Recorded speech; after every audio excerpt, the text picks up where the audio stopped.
Early Frozen 2 reactions hint at a more mature, if not less magical sequel. That is a headline on today's MBE Movie News. That is correct, John. That is the headline. And although we've not seen the film, I think it was very heavily hinted. And obviously the trailers, John, we did, I don't know if we did 2 trailer reactions. We did do 2, yes. But yeah, that was the sort of vibe I was getting from the tone of the film as well. Took me by surprise, the tone of the film as well. That it was kind of moving away from that sort of happy-go-lucky feel of the first movie. It did have some dark elements, to be fair, but this seems to be a more serious shift in tone. And I think the headline's right, John. Mature is probably the word for this one. The other thing I did like about the trailers as well was it didn't give too much of the story away. No, it didn't, Stephen, and that is always the best, obviously, thing to do when you're promoting a movie. If you can give a sense of what's going on thematically and aesthetically, but not give away the whole plot, then that's always a positive when you're trying to promote a movie. We've seen some movies like Godzilla, Clash of the Titans, was it? I never did go and watch that one, but by all accounts it gave away the entire story within the trailers. There wasn't much left to the imagination, and what was left to the imagination was ultimately disappointing. I don't feel that this will be the case here because, as you did say, Stephen, there's a huge amount of mystery surrounding the plot. What's going on? I said to you before we came on, seems to me that Elsa, I think the name is, it's been a while since I've seen the original. Also, I'm not the key demographic, but I know she's the main character. It seems like she's perhaps lost her powers or she's lost her way at some point, because we see her testing herself, running out onto the water, choppy sea, and it's freezing, and then she fails and goes into the water. So it feels like she's perhaps lost her way and she's trying to regain what she was before. But there's other elements going on within. Definitely did feel like a more mature story as well, and I feel like that's necessary because the key demographic which watched the original movie will be 4 or 5, what was it, 3-4 years ago? 2013 it came out, John, so even 6 years. Yeah. So they've grown 6 years older. So if they're still targeting that key demographic which watched the original. I think it's the key, John. Yeah, they will be older now and they will be looking for a different kind of story with a different arc for these characters. I'm not saying they're teenagers, but there will be Disney fanatics who are in their 30s and 20s who love these movies. They'll go and watch it no matter what. But the young children who watch the original will be looking for a slightly more mature story in the second one. Looks like they've done it.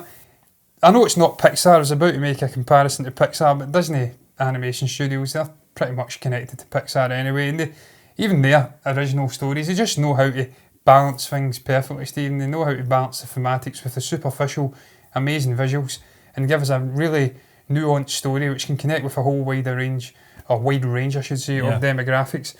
I'm very excited to see this movie. I actually did enjoy the first one. There's some ear-woman-juicing songs in there. Yeah. And it's, by all accounts, Christoph gets his very own 90s rock song in this, so I'm intrigued just to hear that. 90s rock song, wow. 90s rock song, yes. I think it said punk rock, but I may have added that in. Interesting. But one of the things, John, no, just said rock ballad. I take from it is, you're right, I think they're homing in the kids that grew up with the original film now. My daughter was born the same year this film came out. She loved Frozen, knows all the songs, had the soundtrack in the car for probably too long.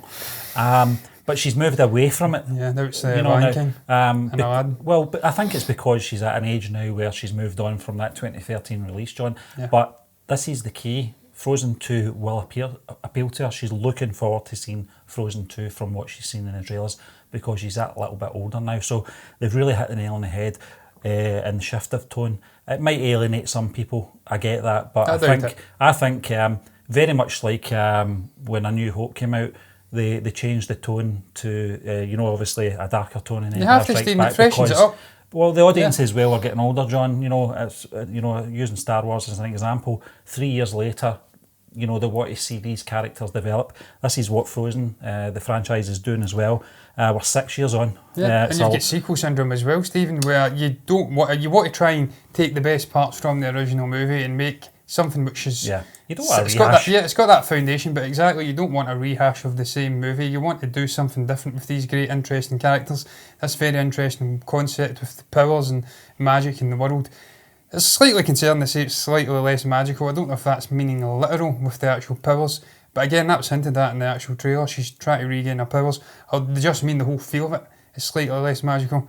But that's to be expected anyway, because you've captured lightning in a bottle with that great movie, like the classic Disney movies, Lady and the Tramp and whatnot, and all those, the aristocrats, things like that. Yeah. Aristocrats, not crats, that's the correct word. They changed it smartly.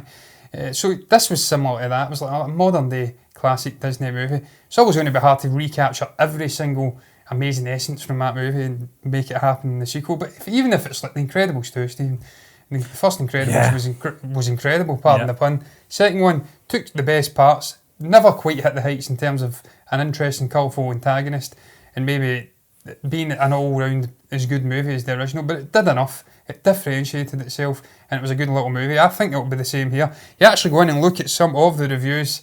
Drew Taylor's in there. He says he loved Frozen 2. It's a darker, more complex and more emotionally mature story, continuing everything you love about the first movie, which hints at what I say is they try and continue what they started, but do something different.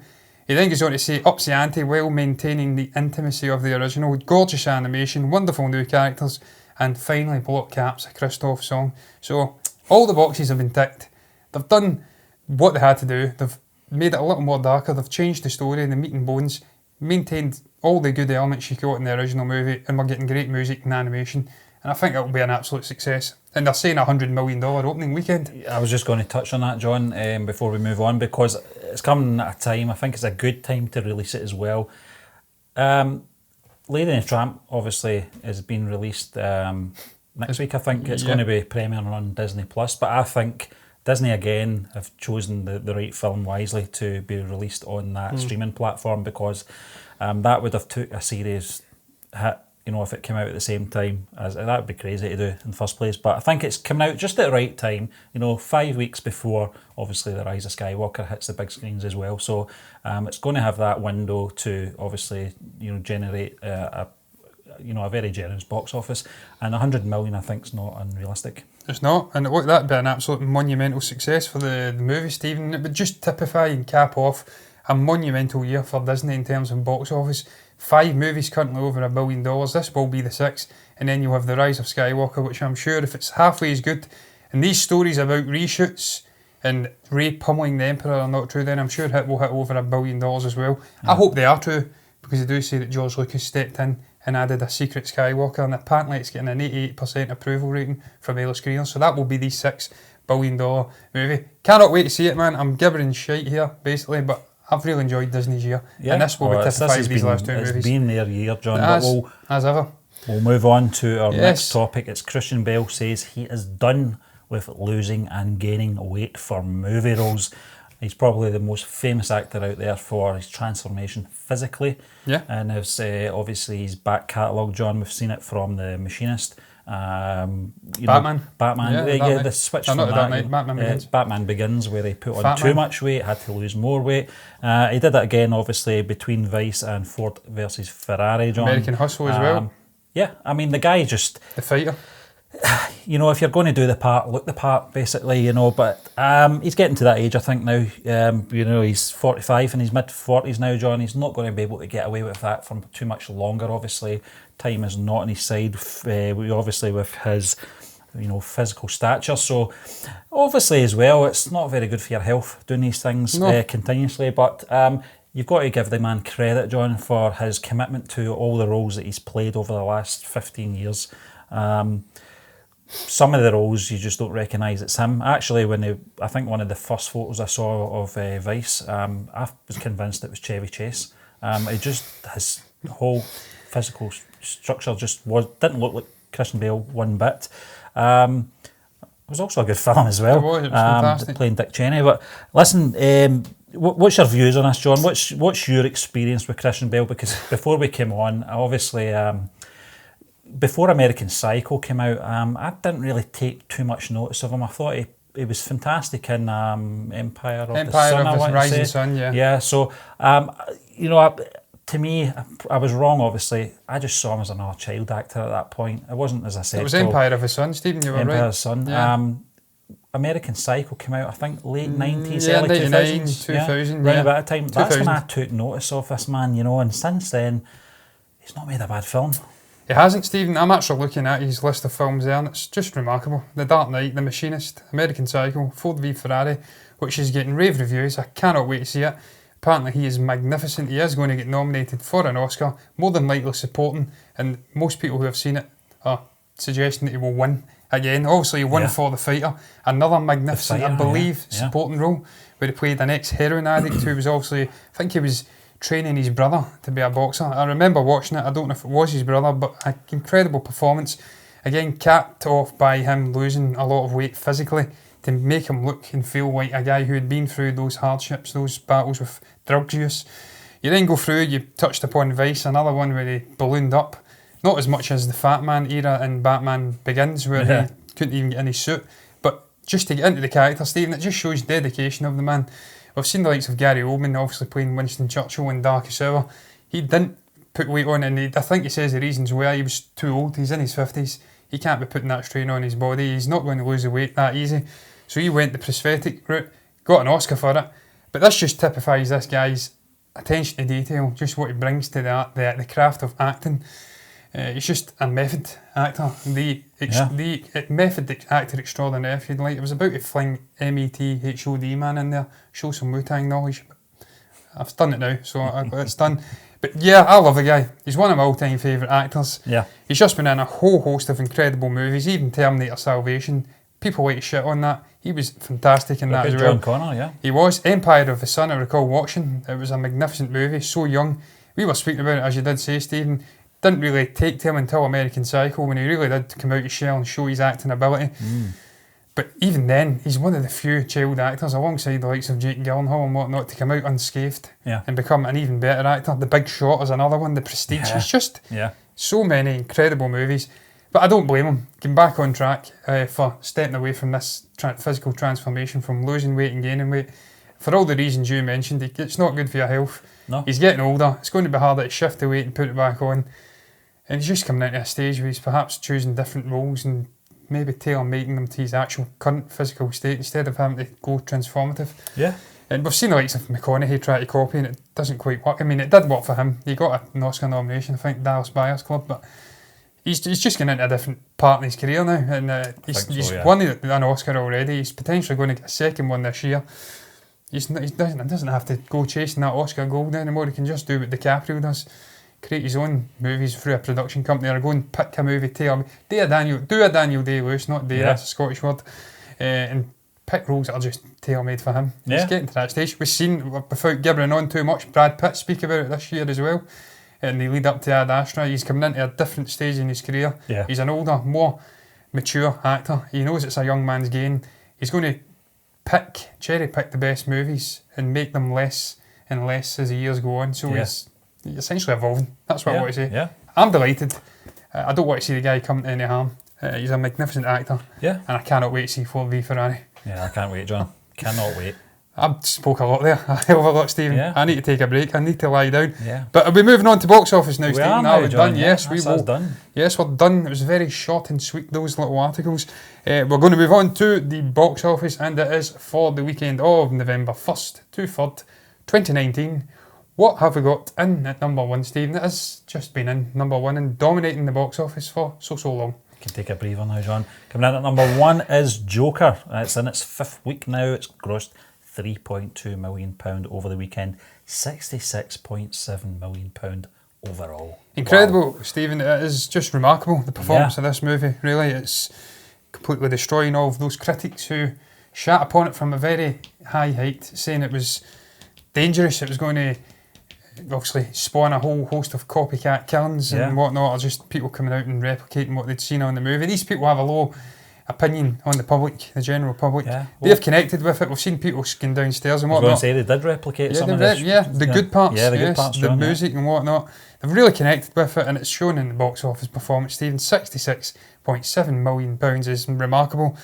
$958.9 million worldwide. It's nearly hit $1 billion. It will hit $1 billion. Monumental success. Well done, Joaquin. Well done, Todd. Moving on to number two, John. The Addams Family.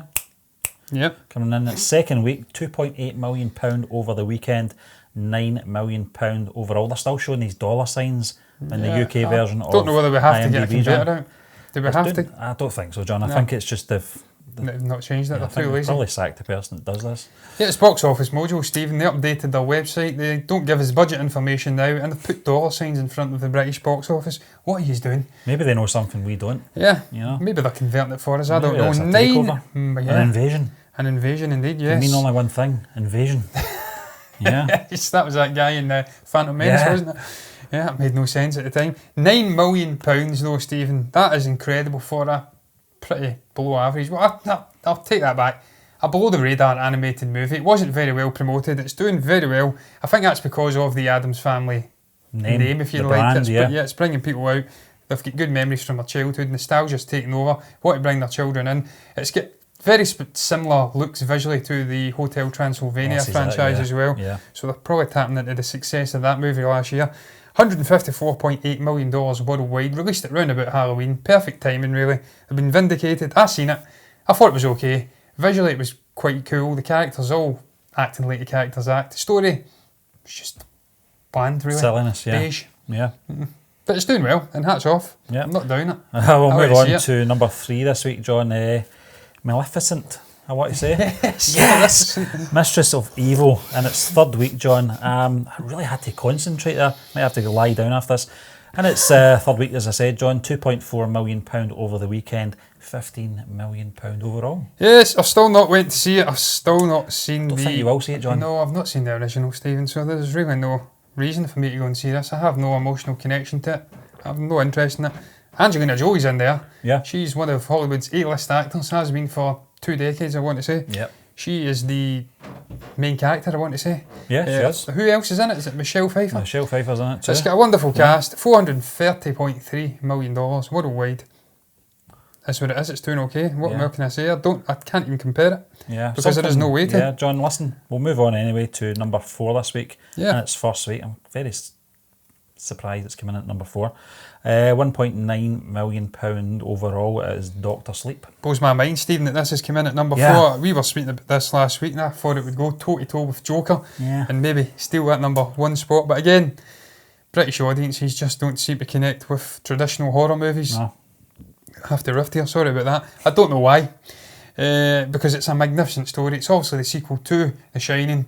Ewan McGregor's in there. He's a great British actor. Some would say Scottish, some would say British. It's Andy Murray in the tennis again. Depends how they're doing. Yeah, it depends on how they're doing. He's doing very well. He's doing very well. Scottish actor Ewan McGregor when it's adultery. Yeah, he's British actor when he's picking up Golden Globes for Fargo and getting back to Obi-Wan and starring in great movies like this. Mike Flanagan, Stephen, one of my favourite horror movie directors. I don't want to pigeonhole him into that, but he's a great director. He understands the genre and he really has done the impossible, if you like, the impossible, not the unimpossible, by blending The Shining and blending the Stephen King novels together, these two worlds together. He's got great performances out of the young actress, Ewan McGregor, and the other person who played the antagonist, whose name Rebecca Ferguson. She was outstanding. I can't remember her name. Terrible. Great movie, $19.7 million worldwide. Haven't got budget information. That seems awfully low. And it's a real shame. Yeah. Listen, we're going to talk about this more in depth, John, obviously, on the blog rundown in a few weeks' time anyway. And I look forward to it. Yeah. By that time, I will have memorised Rebecca Ferguson's name. I hope so, John. Yes. Forget it every week. Yeah. Well, we'll move on. We're halfway through now, John. Number 5 this week is Terminator Dark Fate in its 2nd week. £1.5 million over the weekend, £6.9 million overall. 2nd weekend, it's dropped down 3 places. That is never a good sign. Nope. It's dropped a whopping 58.3%. 2nd weekend. Look, Stephen, word of mouth is just murdering this movie, let's be honest. That opening 5 minutes where it blends the title into John Connor, getting his untimely end. It was well put together though, John. It was very well put together, but they were sneaky, Stephen. They were sneaky. Yeah. They got it out of the way before the movie even started. Basically it says, look, we told you Edward Furlong's coming back, we told you John Connor's going to be in here. James Cameron said it himself, we've got your hopes up, we got you into them theatres. Now we've killed him off before the movie even starts. Screw you. Anticipated word of mouth, as you said. No, John. Just under $200 million worldwide, 2 weeks. This may even be 3 because the actual weekly stuff's delayed. Worldwide on Box Office Mojo, up to date. It has to hit $475 million to break even. It's not going to. No. It's going to fall short of Genesis, I think. Wow. And look, that's some achievement. It is, because it's a terrible movie, Stephen. Let's be honest. It's not a terrible movie. It's a terrible Terminator movie. Yeah. And a bang average action movie. Yeah, we'll move on anyway, John, to number 6 this week. This film's not got any of that. It's Shaun the Sheep movie. No. Farmegeddon in its 3rd week, £1.3 million over the weekend, £7.2 million overall. Delighted to see, Stephen, it's grossed nearly £7.2 million, or £7.2 million. because it's a great stop motion movie from the makers of, obviously, Walsh and Gromit. Yeah. I think Creature Comforts as well. Great. Nick Park. Yes. Actually, yeah. Yeah, what is that their name? Nick Park. Yeah, Is Nick that Park. The chap it created? Yeah, it Walsh could and be, Gromit, yeah. I should know that, Stephen. I was a massive fan of the Walsh and Gromit TV show and then obviously the movies it spawned. This is a spin-off. I've not seen it yet. I will get round to watching it because I like to support these great studios who do this dying art of stop motion animation. Yeah. It's wonderful. I like to support Leica and obviously Nick Park, as you did say. £23.6 million worldwide.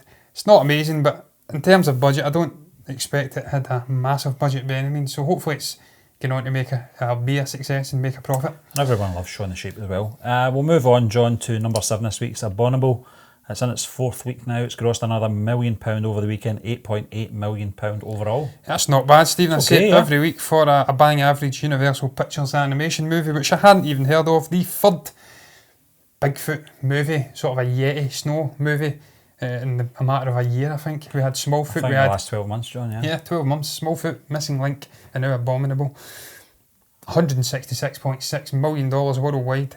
That's pretty decent for a bang average animated movie. Yeah. I don't know why I'm saying bang average. I have not seen this movie. It could be incredible, and I'm doing it down, but I don't think so. I think it was doing incredible, John. It'd be higher up, but Yeah. I think it's doing okay for this time of year as well.